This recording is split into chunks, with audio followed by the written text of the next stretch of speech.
조갑제 TV 시청자 여러분 안녕하십니까. 2018년 10월 29일 오후 5시를 앞두고 있습니다. 오늘 오전에 열렸던 미국 로스앤젤레스 다저스 스타디움에서 열렸던 월드 시리즈 5번째 경기에서 보스턴 레드삭스가 5, 다저스가 1, 5대1로 레드삭스가 이김으로써 월드 시리즈 우승팀이 되었습니다. 4게임을 먼저 이겼습니다. 4게임을 먼저 이기면 우승자가 됩니다. 첫째 번 경기에서는 보스턴이 8, 다저스가 4로 레드삭스가 이겼고, 두 번째 게임에서도 레드삭스가 4, 다저스가 2. 그러나 세 번째 로스앤젤레스에서 열린 게임에서는 연장전이 18회까지 갔습니다. 18회 말에 다저스가 홈런을 쳐서 이겼습니다. 18회 갔으니까 두 게임을 연속한 거하고 마찬가지죠. 그런데 어제 있었던 네 번째 게임이 중요했는데, 이때 한때 레드삭스가 4점을 이기고 있었습니다. 그러나 후반전에 가가지고 보스턴이 역전승을 했습니다. 9대6으로. 이때 이미 승기를 잡은 거죠. 그리고 오늘 5대1로 이겼습니다. 레드삭스는 최강팀입니다. 왜냐하면 아메리칸 리그 정규 시리즈에서 정규 전 기간에 162게임을 하는데 119승을 거두었습니다. 이것은 미국 메이저리그 사상 역대 3위의 기록입니다. 6회를 몰아가지고 숙적인 뉴욕 양키즈와 작년 월드시리즈 우승팀인 휴스턴 애스트로를 물리치고 아메리칸 리그 챔피언이 되어서 작년에 애스트로와 휴스턴에 졌던 다저스와 붙어가지고 또 우승을 했습니다. 또 우승을 했어요. 오늘 다저스에는 데이비드 프리즈라는 선수가 나왔습니다. 이 선수가 홈런 치고 3루타를 치는 걸 보고 2011년의 기적이 재현되는 것 아니냐 기대한 사람들도 있었을 겁니다. 이 데이비드 프리즈 선수는 2011년 월드 시리즈에서 센트루이스 카디널스 소속이었습니다.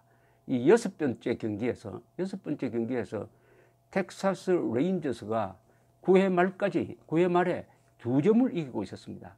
그리고 아웃 카운트가 2아웃이었어요. 아웃 카운트 하나만 잡으면 이깁니다. 그런데 데이비드 프리즈 선수가 장타를 쳐가지고 2점을 불러들여가지고 연장전으로 갔습니다. 연장전에서 프리즈 선수가 이 굿바이 홈런을 쳐서 이겼습니다. 그래서 7차전으로 가서 센트루이스 카디널스가 우승을 했습니다. 미국 역대 월드 시리즈 경기 중에서 데이비드 프리즈 선수는 최고의 클러치 히트라고 불립니다. 클러치 히트라고 하면 찬스에 강한. 그런데 그 선수가 오늘 선전을 했지만 결국 이기지 못했습니다. 이 보스턴 레드삭스는 이번에 우승함으로써 2004년 이후에, 그러니까 지난 14년 동안, 15년이 되겠네요. 이제는 15년 동안에 아메리칸 보스턴 레드삭스가 소속한 팀은 아메리칸 리그입니다만은, 보스턴 레드삭스가 월드 시리즈에서 이번에 4번째 우승한 팀이 되었습니다. 그 어려운 월드 시리즈에서 15년 사이에 4번이나 우승을 했습니다. 근년의 최강팀입니다. 그런데 이 레드삭스가 원래 이런 팀이 아니에요. 이 레드삭스는 어떤 팀이냐면은 중요한 경기에서 잘 지는데, 특히나 이 뉴욕 양키즈에 잘 칩니다. 결정적일 때 뉴욕 양키즈에 발목이 잡히는 경우가 한두 번이 아니었습니다. 그래서 많은 사람들 머리에는 레드삭스하고 뉴욕 양키즈 붙으면 그거 볼 것 없다. 고양이 앞에 쥐다. 이렇게 됩니다. 그런데 이런 트라우마 때문에 이 보스턴 렉사스의 경기장이 페네이 파크인데, 저도 보스턴에서 한 1년 생활할 때 그 페네이 파크에 자주 갔습니다만, 미국에서 두 번째로 오래된 경기장입니다. 가장 오래된 경기장은 시카고 컵스의 리그리 필드입니다. 오래된 경기장이니까 그 경기장을 둘러싼 에피소드도 참 많습니다. 보스턴 레드삭스의 가장 큰 패착은 유명한 강타자 베이브 루스를 뉴욕 양키스로 보내버리는 사건입니다. 그래서 레드삭스는 이 베이브 루스의 별명이 밤비노인데 밤비노의 저주를 받고 있다. 우승 못한다.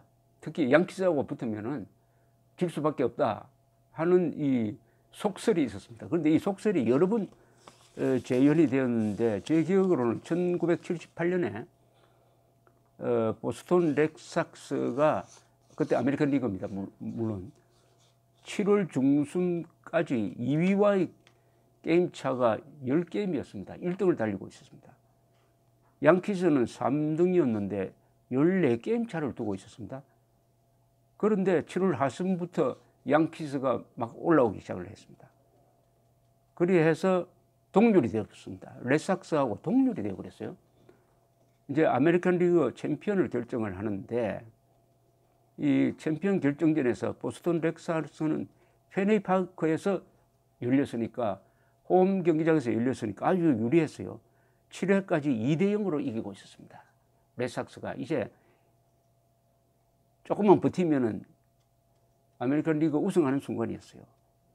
양키스가 7회 초 2사에 두 사람을 두고 버키 덴트라는 선수가 들어섰습니다. 이 사람은 시즌 중에는 홈런을 5개밖에 치지 못했는데 그가 친 홈런이 되고 말았어요. 그가 친 타구가 레프트를 넘겨서 3대2로 역전했습니다. 결국은 레드삭스가 양키스를 5대4로 따라잡고 말았습니다.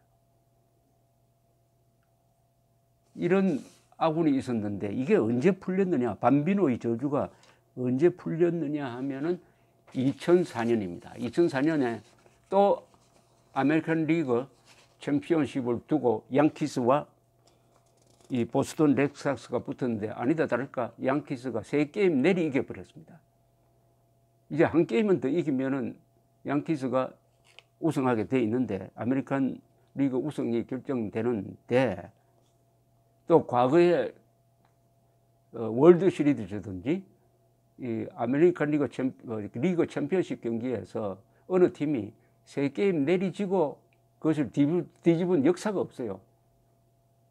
그런데 어떻게 됐느냐? 네 번째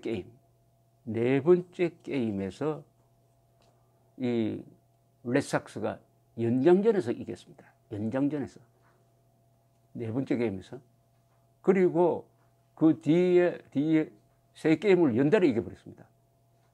그래서 4대3 4게임 대 3게임 4대3으로 레드삭스가 아메리칸 리그 챔피언이 됐습니다. 이거 미국 역사상 야구뿐만 아니라 모든 스포츠를 통틀어 가지고 가장 위대한 역전극입니다. 역전극.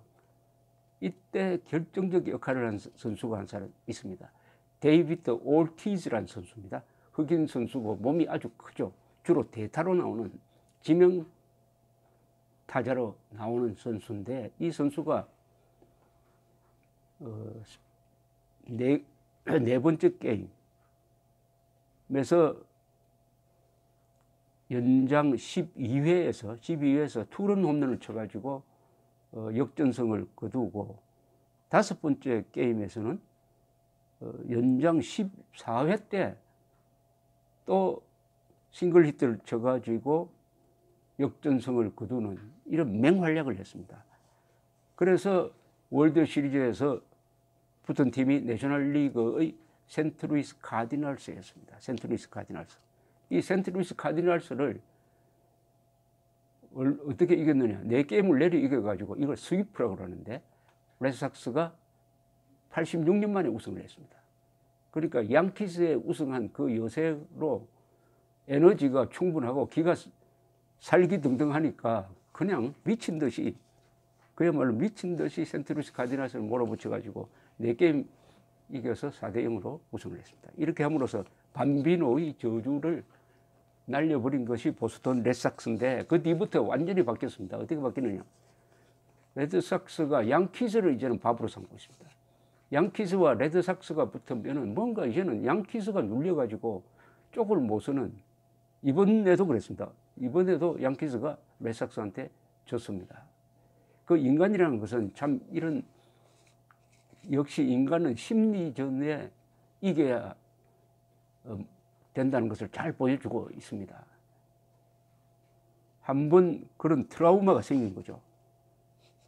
양키스의 진 트라우마가 그 오래 가니까 양키스만 만나면 뭔가 좀 위축되고 하는, 그런데 2004년의 위대한 역전극으로 해가지고 그런 심리적 부담이 날아가 버리니까 이제는 양키스가 오히려 어떤 트라우마에 걸린 것 같습니다. 이 이야기를 소개하는 이유는 남북한에서도 계속 우리가 당해왔습니다. 6.25 때 당하고 아웅산 테러 당하고 1.21 사태 당하고 천안함 당하고 연평도 때 당하고, 우리도 보스턴 레드삭스가 했던 것처럼 김정은을 한번 버르장머리를 고치는 역전타가 있어야 합니다. 기회가 있었죠. 2010년 천안함 연평도 도발 때 이명박 대통령이 우리의 막강한 공군력을 이용을 해가지고 적의 거점을 타격했었어야 합니다.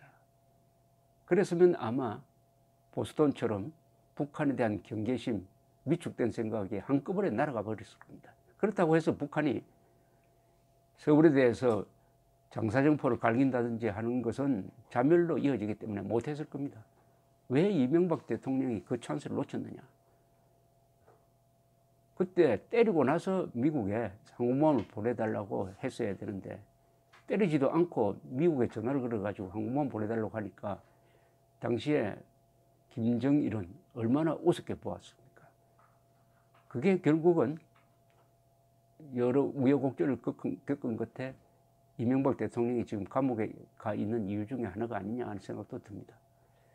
어쨌든 북한에 대해서 우리가 두려움이나 컴플렉스나 이것을 날려버릴 계기를 우리가 만들어야 합니다. 감사합니다.